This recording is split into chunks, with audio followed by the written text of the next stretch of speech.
Alright y'all, welcome back to another command block video. My name is Will, and today I have for you 10 tips and tricks for building a troll map in Minecraft. I don't know if it's actually 10, I haven't really counted, but you know what, that's not the point. The point is that if you are a map maker interested in getting into the whole unfair Minecraft, like trolly kind of maps, then this video is a must-watch for you. So yeah, tips and tricks. Woo! If you're making an unfair Minecraft map, you want to start trolling your player from the first second possible, which means even the rulebook should be a good troll. So right here I just have an inconspicuous sign that says rules with a lectern. Any player that joins the map is going to immediately come over here and start reading. So let's see. Welcome to Will's Silly Troll Map. Turn the page for rules. Alright, rule no one, no cheating. Everything seems normal. Playing easy mode, nothing suspicious here. Have fun, and don't open this page. Oh, what? Oh no, we were slain by reading is for nerds. Yeah, well, lesson learned. Not to trust the map maker, not even when we're talking about the rules. If we come behind the lectern here, we can see there's actually a comparator running out of it and emitting a redstone signal with the strength of 1. And so we can actually boost this strength by turning pages in the book. So if we go to page 3, you can see the signal strength is going even further than before. And now if we go all the way to page 5, then it actually reaches so far that it hits this command block, which is a summon a Ravager. These coordinates are just right behind where the player is standing.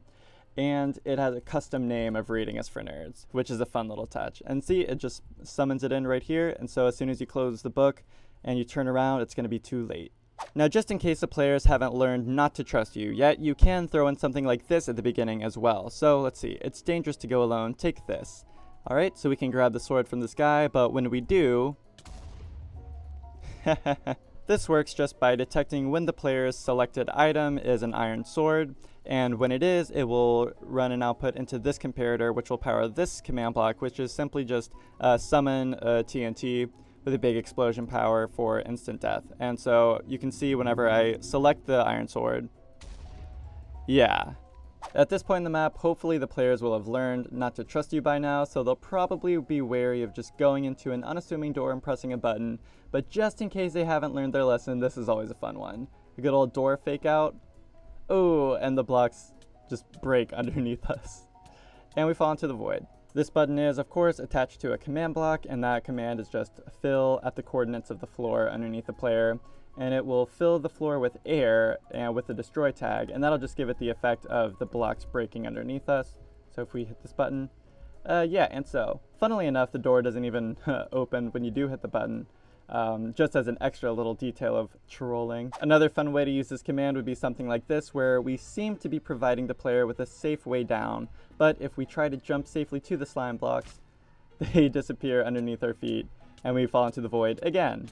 We never learn, huh? This command works pretty much the same way as the one before it. It's just a fill command at these coordinates, and it fills the space with air, and it destroys the blocks. And you notice that there was no button pushing this time, it just happens automatically. And that's because hopefully at this point in playing the map, your players have learned not to go pressing random buttons, so we need to trick them in other ways. So this time, instead of redstone power, we're going to use a wireless command power. And we're going to use that by doing execute as all players at the selected entity if the block that is 2 blocks underneath the player is a slime block. And from there, it'll run the fill command. So basically that just means it'll be able to detect whenever the player is 2 blocks above the slime block. So when we're falling down, you can see if we just get about 2 blocks, if we just, yeah. So it detected that the blocks were underneath us and it got rid of them. And that is the gist of that. Here we have an inconspicuous looking cobblestone floor. Doesn't seem to be anything suspicious with it, though this is a troll map, so you know, I'm going to be a little wary, but I don't know, I can walk across the cobblestone just fine. Doesn't seem like there's anything wrong with it, so I'm just going to give it a go. And oh Jesus, oh what's happened here? It appears as though the cobblestone has turned into lava before our very eyes, and if we walk over some of these certain blocks, yes, it will continue to happen. So basically, the player would need to figure out which blocks are safe and which blocks are not. And how do you do that? Well, there's really no way to tell. What's actually happening here is we're using the same execute command to detect the block that's underneath us, but how do we differentiate between all these cobblestone blocks and know which one's going to turn into lava and which one isn't? Well, because these aren't actually all cobblestone blocks. this one's cobblestone, this one's a cobblestone slab. And from the top, you could really, there's really no way to tell. But instead of just detecting for all cobblestone, you can see we're actually looking for cobblestone slabs with the type top, which means that if we were to do something like this and go onto a bottom slab, we'd be completely safe. But if we do something like this and hop on it, then it automatically gets turned into lava. Oh, also, I forgot to mention, but it should probably go without saying, but I will mention it. It just, after it detects the cobblestone, it runs a set block right underneath you, lava. So yeah, that's how the lava gets there.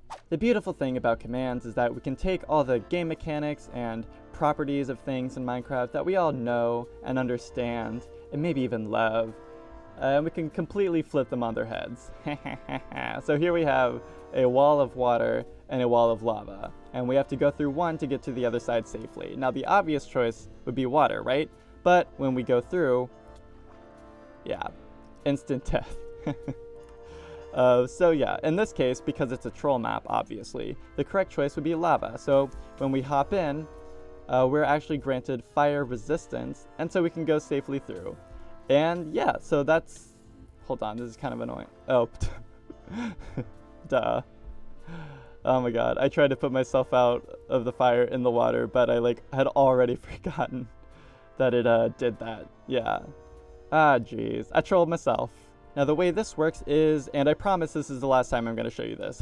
I swear, this is the last one. But it's just execute, and it detects the block that's right at our coordinates. And this time it'll detect if it's water or lava. In this case, if it's water, it'll run the command kill the player. So that's how we get instant death as soon as we touch the lava, or water, sorry. Might as well be lava because it does, kill you if you touch it. So same thing is over here. It just detects if we're at the lava, and then it runs the it runs the command effect, and it'll give us fire resistance. So yeah, unfortunately, it does not put the fire out once we reach the other side, so that may tempt you to go into the water like I did. But don't forget, this is a troll map. Water is not good. Everything is not what it seems. One really funny thing you can do in a troll map is make unbeatable enemies. Now, when I say unbeatable, I don't just mean that they're super hard or have infinite health. I mean literally, if you try to beat them, instant death. You get killed while trying to herd zombie. So how does this work? Well, you may have noticed that the zombie is wearing an enchanted helmet, and this enchantment on the helmet is actually thorns, which will deal damage to anyone that tries to hit you while you're wearing it. But it's at level 100. So yeah, it deals a lot of damage to whoever tries to hit you. I don't know exactly how much, but it's way, way over the amount that's needed for instant death, which is pretty funny. You can actually use the summon command to summon in a zombie wearing anything you want it to be wearing with the NBT tag armor items. And so if you just scroll all the way down to the end, you can add in an iron helmet, and then you can give it any enchantment you want. I think thorns with level 100 is pretty funny because, of course, it means that if you try to hit someone, the helmet, I guess, is so thorny that it kills you. It's kind of like, a certain crown of thorns worn by someone else whose name I won't mention for the sake of being inoffensive. Of course, a scary zombie wearing a pretty suspicious helmet is a very clear, real threat, so what if we want to make something very seemingly innocent into a threat? Well, all we have to do is we gotta come up to this villager, and if we trade with him, we'll see he turns into a zombie villager, and the fences are gone, and now he's coming after us. Ooh, jeez. And he's on fire now. But imagine summoning him in with a helmet with thorns, so immediately when the player tries to punch him back, the player gets killed. That'd be pretty funny. So this is where the commands might get a little bit harder to follow, because as you can see in the very right of the screen, we now have a scoreboard active. But don't be intimidated, this actually is not very complicated at all. All it does is it detects when we interact with a villager, and then it will increase our score by 1. So I'm not going to do it yet, but let's see. Here we have execute if the score of the player, if our trade score matches 1. It will run all these command blocks. This one gets rid of these fences.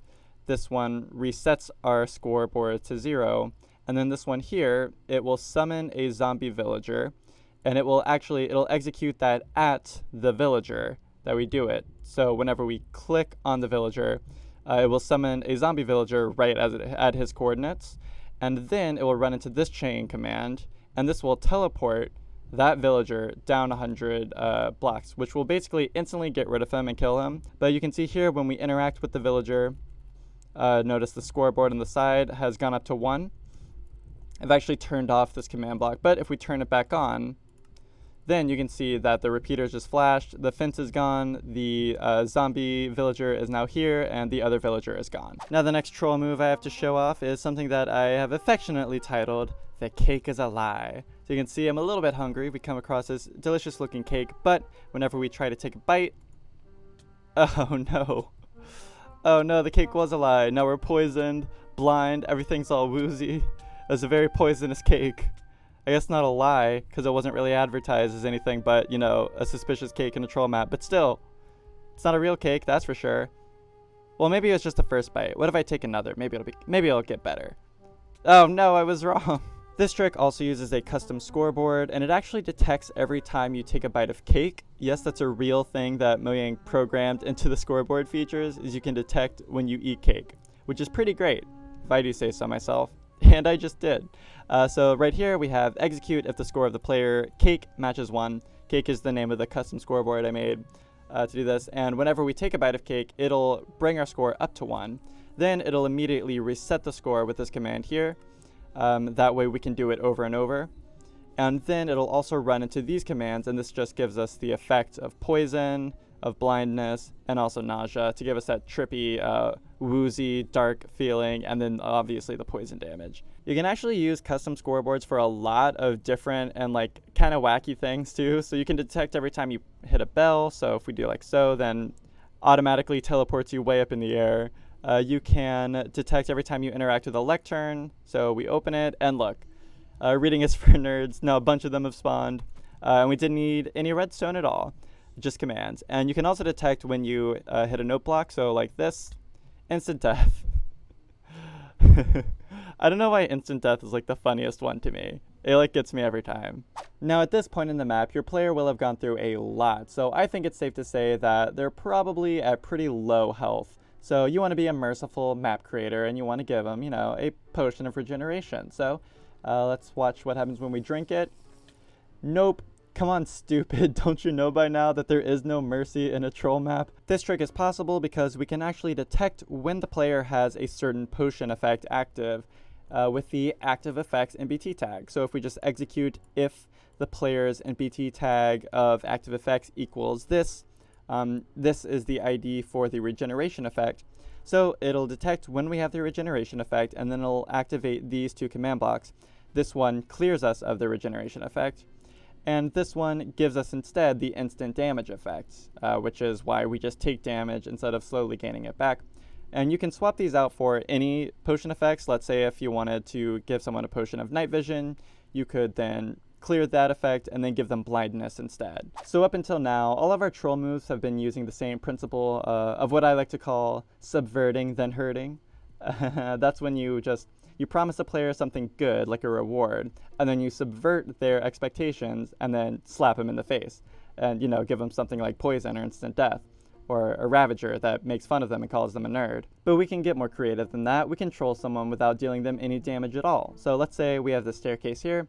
Player's going to go up it. After a while, they're going to be like, wow, this staircase is really long, huh? But nothing seems to be out of the ordinary. It's a really long staircase, right? Well, perhaps not.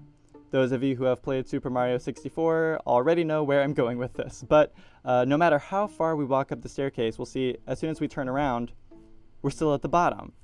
What the heck? But I thought we walked all the way up the staircase. How are we still at the bottom? Well, what's happening is we walk backwards. We can see we're teleporting the player back to the bottom of the staircase after we hit a certain distance. Yeah, so it's really funny because you really don't know how long the player is going to walk up the stairs until they realize something's wrong. So what we're doing here is a technique called seamless teleportation, and this just means that we're teleporting the player to relative coordinates where the structure that we've built around the player looks identical to the place that we were previously, so that it's not a jarring cut, if that makes sense. So we have to run the teleport command. We're going to teleport the player 3 blocks back and 3 blocks down, which will get us down to the bottom of the staircase. This is execute if the player if their distance from the Z axis of the command block is in between 0 and 4. And if we are within 4 blocks of the positive Z axis of this command block, which means, one of, well, there I did. I just accidentally did it. But yeah, so if we're standing on any of these blocks over here, then it'll activate the teleportation because we are in the line of fire. So if we come over here, yep, you can see we're teleported. And finally, the last tip / trick / troll that I have to show y'all is that you can use seamless teleportation as somewhat of a catalyst to set off other redstone events or chain up commands to. So yeah, if we walk down this hall, we'll see that, bedrock wall, there's a wall behind us now, and now we've been killed by seamless teleportation as for nerds. Dang it. Well, if you've been paying attention to the rest of this video, you'll probably know exactly how this works. But in case not, I will explain it anyway. So right here we have 2 identical hallways. And then when we come over here, we'll do a seamless teleport into this hallway and it'll look like nothing's changed. But what's actually happening is we are using the same execute command again. I know. But we're detecting when the block that's 2 blocks underneath us is diamond. It'll activate this teleport command, which is execute at the player. Remember, at the player, that's important. And then it'll teleport us 11 blocks over. After a short delay, it'll come over here and it will summon a Ravager with the name Seamless Teleportation is for nerds.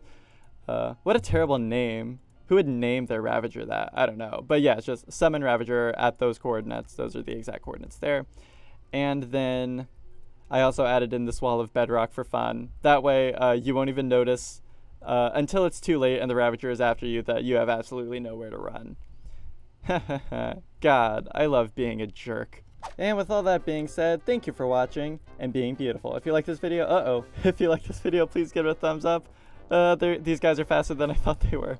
But yeah, give it a thumbs up, and if you decide to make your own troll map using any of these features, I would love for you to let me know, and then I would totally play it, because that sounds really fun. Although if you guys are half as mean as I am, then it might not be, oh Jesus, half a heart, oh god. Then yeah, if you guys are half as mean as I am, then playing your troll maps might not be the most fun for me, but because I would probably die horribly and then get called a nerd by some Ravagers. Yep, this is my life now. Subscribe. And you know what? I give up. That's it.